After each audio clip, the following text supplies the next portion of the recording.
Good evening and thank you for joining us on India Business Hour. I'm Parikshit Luthra and here are the headlines we are tracking at this hour. The Federal Reserve does a hawkish pause, indicates 2 more rate hikes later this year. Fed Chair Powell says they have covered a lot of ground and the full effects of our tightening are yet to be felt. The ECB hikes rates by 25 basis points, takes its main rate to 3.5%. Market fails to hold opening gains. Nifty and Sensex end close to 0.5% lower. Financials lead the fall. Mid-caps outperform. Meanwhile, market cap of BSE companies hits a record high of 292 lakh crore rupees in intraday trade. No immediate relief for Z promoters Subhash, Chandra and Punit. Goenka. Securities Appellate Tribunal refuses to impose a stay on the SEBI order, barring them from holding key managerial positions. National Company Law Tribunal will hear a case involving the Z-Sony merger tomorrow. Hero MotoCorp comes under the Corporate Affairs Ministry lens. The government initiates investigation against the auto major. Sources say investigation takes cognizance of income tax probe to initiate action. Hero MotoCorp says it hasn't received any communication on the matter. Supreme Court dismisses Coal India's plea challenging Competition Commission's jurisdiction over it in a 7-year-old order. The Apex Court says that Coal India cannot seek an exemption from Competition Act just because it is a public sector undertaking under the Coal Mines Act. The Competition Tribunal had upheld CCI's order against Coal India in an abuse of dominant market position case a decade ago. Cyclone Biparjoy begins landfall. Heavy rains lashed the Gujarat coast. Met Department says that the landfall process would continue till midnight. Over 1 lakh people have been evacuated. India's trade deficit widens to a 5-month high of $22 billion due to higher goods imports. Exports fall 10% versus a year ago, while imports decline by 6.6%. Exports contract for the 4th month in a row due to a global slowdown. The government says it has stopped sale of rice and wheat to states under the open market scheme to keep retail prices in control. Sources say that the government is trying to balance the interest of 80 crore beneficiaries under the National Food Security Act with 60 crore people who purchase wheat and rice from the open market. Onus of crime related to OTPs and UPIs must be on financial institutions, and government must address regulatory capabilities and legal gaps which are plaguing India's cyber defense system, says Jayant Sinha, Chairman Parliamentary Committee on Finance. This after hearing views from NPCI, Finance Ministry, Home Affairs and the Banking Association on the issue of cyber frauds. The panel will be submitting its report in the upcoming session of Parliament. 6 months after India's Olympian wrestlers began a protest, the Delhi police filed a charge sheet against outgoing Wrestling Federation chief Brij Bhushan Singh. 6 women wrestlers accused Bhushan of sexual assault, stalking and making sexually coloured remarks. Police filed a cancellation report regarding one case allegedly involving a minor girl, citing lack of evidence. Karnataka's Congress government to repeal the previous BJP government's controversial anti-conversion law. A new bill will be tabled in the upcoming assembly session. The government has also approved removing lessons on RSS founder Hedgewar from school books. A report by a committee of British lawmakers reveals that former Prime Minister Boris Johnson deliberately misled the Parliament over lockdown parties. Also finds that Johnson was part of the campaign of abuse and intimidation of MPs. Says Johnson would have faced a 90-day suspension from the House if he hadn't quit.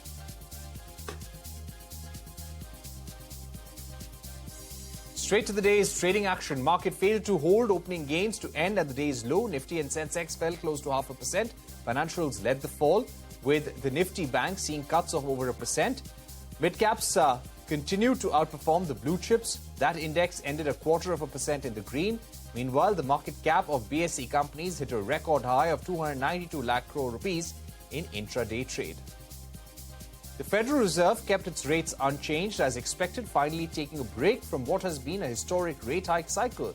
The ECB, meanwhile, hiked its rates by 25 basis points, taking its main rate to 3.5%. The central bank has raised rates since July 2022 in an attempt to bring down record-high inflation across the region. But back to the Fed, economists are terming the Fed decision as a hawkish pause, and here's why. The Federal Reserve indicated that there would be 2 more rate hikes this year, a projection that took economists and market watchers by surprise. We'll get you more on that in a bit. But first, let's listen to crucial commentary from Fed Chair Jerome Powell. Right, let's go across to Lata Venkatesh now to ask her about the key takeaways from the Fed policy. Lata. Yes, clearly it was an as-expected pause, and the statement offered only one justification for why the rates were not hiked or cut, and that is it was to allow the committee to assess incoming data and their impact on policy. So that's why we turn to the so-called dot plot. Now, what is the dot plot? This is a chart on which all the 18 members vote on how many more hikes they see. And just look at the split. 9 of these 18 members have voted for 2 more hikes. Let's look at all the votes and you will get an idea of how it's not just hawkish, but even more hawkish. There was only one asking for only 1 hike, but just 4 members. 9 members asking for 2 hikes. 2 of them asking for 3 more hikes. And 1 of them asking for 4 more hikes. And there were just 2 people saying that no more hikes are needed.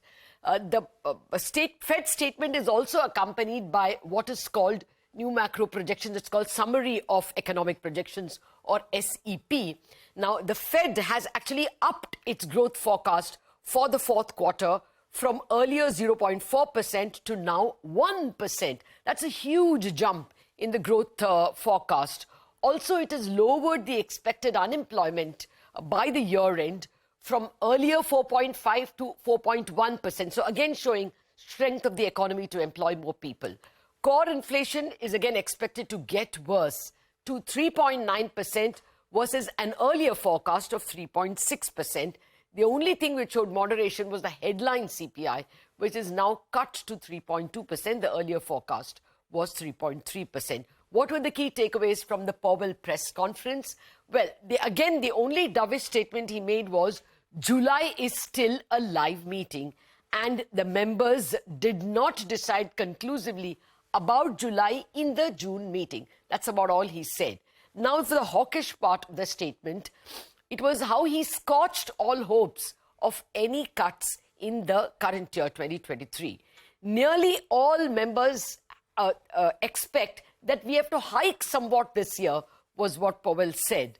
Now, what will make them cut? Powell gave some indications.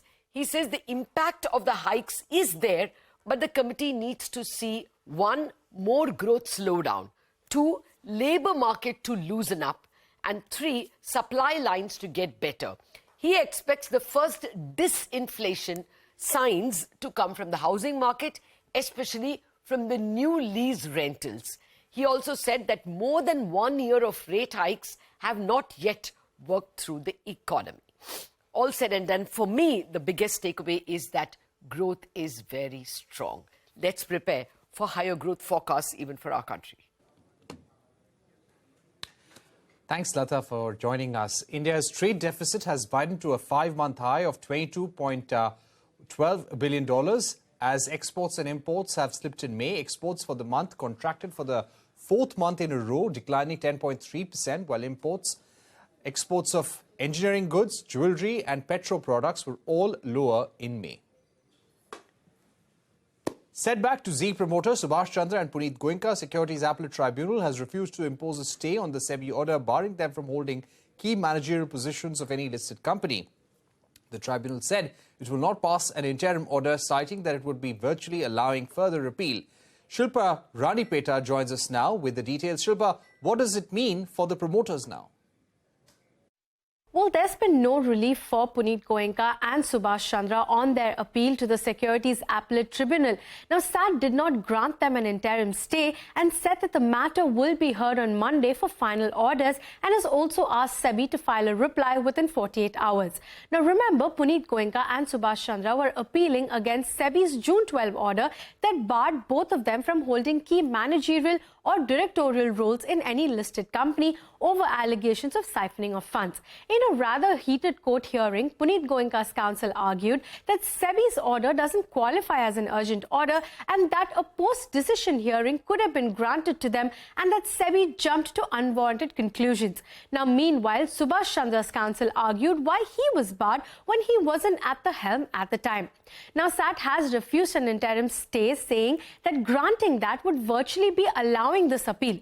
But what's important to note here is that while SEBI's order bars Punit Goenka from holding key positions, the NCLT is set to hear the Zee-Sony merger on Friday, June 16, and Goenka is set to be the MD and CEO of that merged entity.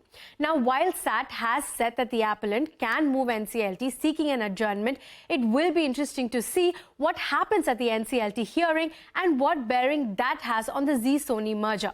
For now, Monday is when we'll know SAT's final decision on the matter. Back to you. All right, SAT will be hearing the matter finally on Monday. Moving on, the Ministry of Corporate Affairs has initiated an investigation against Hero MotoCorp. We learn from sources that the investigation will take cognizance of income tax probe to initiate action against the company. Timsi Jaipuria joins us now with the details. Timsi, what are your sources telling you about this probe? Is this connected to the earlier IT investigation that was on, and what's really next for the company?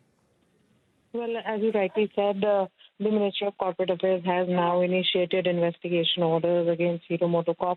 The orders, according to my sources, have been dispatched on 5th of June, and this is in connection with the earlier IT raids that took place at Hero MotoCorp. Remember, there is a memorandum of understanding between all investigative agencies where they exchange investigation information, and then what happens is the other agencies which have a related role to play, they also pick up the matter, and this is how MCA has picked up this matter. The investigation orders have been issued under two sections of Companies Act, that is Section 2110 and 216. This is regarding issuing orders in public interest and also to know the shareholding pattern, who is the beneficiary, who is the beneficial share owners, etc. And that is why what the MCA is currently looking into.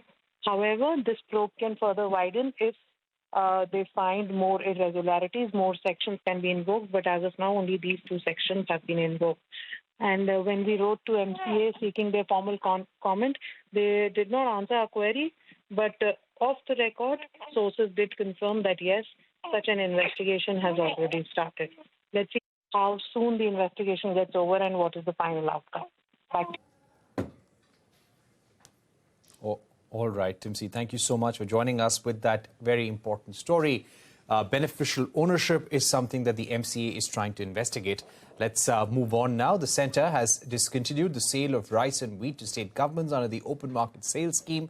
Sources have told CNBC-TV18 that the government has justified its rationale behind the move, citing that it intends to keep retail prices under control. Abhimanyu Sharma joins us now with the latest. Abhimanyu, what are your sources telling you?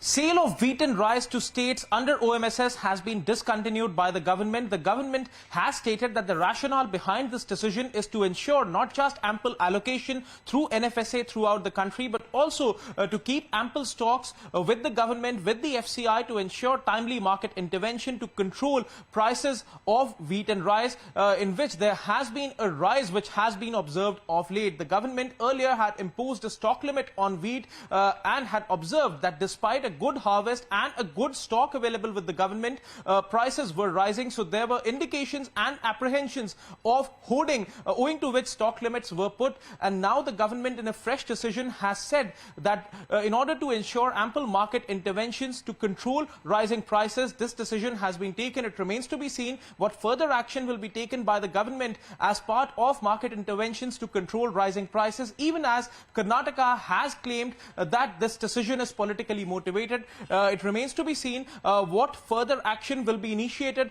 between centre and states and what further communication will take place in this regard. All right, that's a story that we will continue tracking. Remember, the Karnataka Chief Minister had raised this issue with the central government as well. Setback for Coal India. The Supreme Court ruled that the competition law applies to the public sector company. The Apex Court rejected the Coal India's plea, citing that Competition Act does not apply to them since it comes under the ambit of the Coal Mines Act. The apex court also held that Coal India's appeal is against the competition watchdog's order, and this will be decided based on merits. Remember, in 2014, the CCI had held Coal India was guilty of abusing its dominant market position. The Parliamentary Committee on Finance held a crucial meeting today, taking stock of the industry feedback of rising cases of cyber fraud in the country. Jayant Sinha, the chairman of the panel, told me that the onus of crime related to one-time passwords and UPIs must be on the financial institutions. He told me that the panel will submit its report in the upcoming session of Parliament. Another member, Manish Tiwari, batted for a comprehensive cyber audit. Listen in. The monsoon session will start in the third week of July, and our goal is to be able to table our recommendations then. And because, of course, we can look across ministries, we can look across regulators, particularly regulators like RBI and SEBI, we believe that this will be a very useful and valuable set of recommendations for policymakers. Face twin challenges. One is the challenge of cyber crime, and the other is the challenge of cyber warfare. Because increasingly you have an intelligentization of warfare which is taking place. So under those circumstances, India needs to actually carry out a very, very comprehensive audit as to how secure our critical infrastructure is. And Baba Ramdev-led Patanjali is going big on its mission palm plantation with plans to expand to 20 lakh acres of land in near future. Speaking to my colleague Santya Gora in Rajamundry, Andhra Pradesh, Baba Ramdev said that they are looking to expand their plantations to Telangana and Assam soon. The company is also set to launch a new premium line of products and is aiming for an EBITDA of over 4,000 crores in 5 years. Here's a slice of that conversation. एक एकड़ में किसान जितना traditional फसल से आमदनी पा रहा है 10-20 हजार की पा रहा है जी। इसमें एक एकड़ से करीब वो 90,000 रुपए से लेकर के 1 लाख रुपए तक की इनकम पा सकता है। ऑयल का जो उत्पादन है वो 4 गुना तक इसमें बढ़ गया। हम ने करीब 1.5 लाख एकड़ जमीन पर ये पाम प्लांटेशन किया हुआ है, जो आगे चल करके करीब 20 लाख एकड़ तक हम जाने वाले हैं। 15 लाख एकड़ लैंड एलोकेशन ऑलरेडी हमें हो चुका है जी। तो सबसे बड़ी कंपनी हिंदुस्तान की पतंजलि है जी, जो पाम प्लांटेशन की मिशन को आगे बढ़ा रही है। इसमें 12,000 करोड़ रुपए की गवर्नमेंट ने सब्सिडी भी दी। इसके लिए ज्यादा से ज्यादा राज्यों में इस तरह की फैक्ट्रीज लगाना और पौधारोपण बहुत जरूरी रहेगा। तो अब आंध्र प्रदेश के बाद कौन से राज्य और इस राजामुंद्री के बाद बाकी कौन से इलाके? बहुत तेजी से काम आगे बढ़ रहा है। असम फिर सबसे बड़ा स्टेट होगा हमारा। ठीक, अरुणाचल से भी ज्यादा बड़ा। हाँ, तो क्योंकि वहाँ तो 5 लाख एकड़ से ज्यादा लैंड ऑलरेडी एलोकेट हो चुकी है और उसके ऊपर हम बहुत तेजी से काम कर रहे हैं। बड़ी बात यह है कि ये जो पतंजलि फूड्स लिमिटेड जो कंपनी है जी, अब इसको वर्ल्ड की टॉप 10 एग्री कंपनीज के रूप में एस्टेब्लिश करना। 31,000 करोड़ रुपए का हमने टर्नओवर किया और 1577 करोड़ रुपए का इसके अंदर एबिटा था। आगे लक्ष्य हमारा 5 सालों में करीब 4,000 करोड़ प्लस का एबिटा इसमें आए और उसमें 2,000 करोड़ 1800 से 2,000 करोड़ हमारा पाम प्लांटेशन से आए। और उसमें फिर जो है ये अभी तक रुचि सोया कंपनी जो पहले नाम हुआ करता था, इसको कमोडिटी कंपनी लोग माना करते थे। अब 72% कंट्रीब्यूट हम इसमें एफएमसीजी फूड से कंट्रीब्यूट कर रहे हैं। तो पाम ऑयल में पाम प्लांटेशन में फर्क है। पाम ऑयल में बहुत फ्लक्चुएशन होता है, इसमें एक फिक्स्ड इनकम है और ये फार्मर्स के लिए भी अच्छा है। ये हमारे जो रिटेल इन्वेस्टर्स हैं, इंस्टीट्यूशनल इन्वेस्टर्स हैं, बड़े बड़े इंटरनेशनल फंड सब तो जुड़ रहे हैं। और हम अभी तो जो 6% हमारा लिक्विडेशन करना है वो भी हमारा टारगेट है कि हम जून जुलाई में पूरा कर देंगे। पतंजलि फूड जो है वो अब सिर्फ खाद्य पदार्थों पे ना फोकस करके एफएमसीजी पे, कमोडिटीज पे ज्यादा फोकस करेगा। तो ऐसे में मुझे ये समझना है कि क्या नए प्रोडक्ट्स आप ला रहे हैं, क्या नई कैटेगरी, मतलब दर्शक जो हैं, जो आपके जो ग्राहक हैं, उन्हें क्या अपेक्षित होना चाहिए? देखो, अब सबसे पहले तो हम अभी कल ही जी माने अब तुरंत हम इमीडिएटली पतंजलि फूड्स की प्रीमियम प्रोडक्ट लॉन्च कर रहे हैं, जिसमें प्रीमियम बिस्किट है, प्रीमियम हमारे कुकीज हैं, हमारे प्रीमियम ड्राई फ्रूट्स हैं, ब्रेकफास्ट सीरियल्स हैं जी, और प्रीमियम हमारे न्यूट्रास्यूटिकल्स के स्पोर्ट्स प्रोडक्ट्स हैं जी। तो स्पोर्ट्स में हम प्रीमियम लेकर के आ रहे हैं।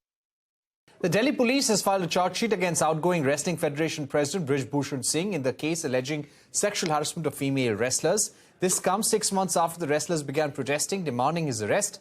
The charges include assault or use of criminal force against a woman and stalking. Shivani Bazaz gets us this story.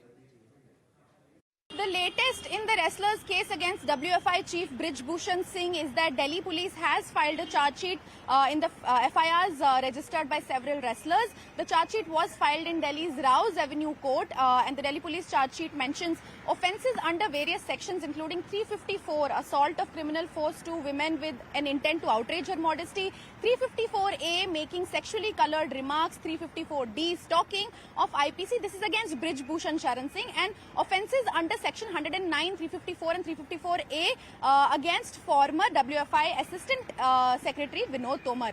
The matter is now listed on June 22nd. Also, in another case of the minor wrestler, the Delhi police has submitted a cancellation report in Delhi's Patiala House Court based on the victims of on the statement of victim and her father.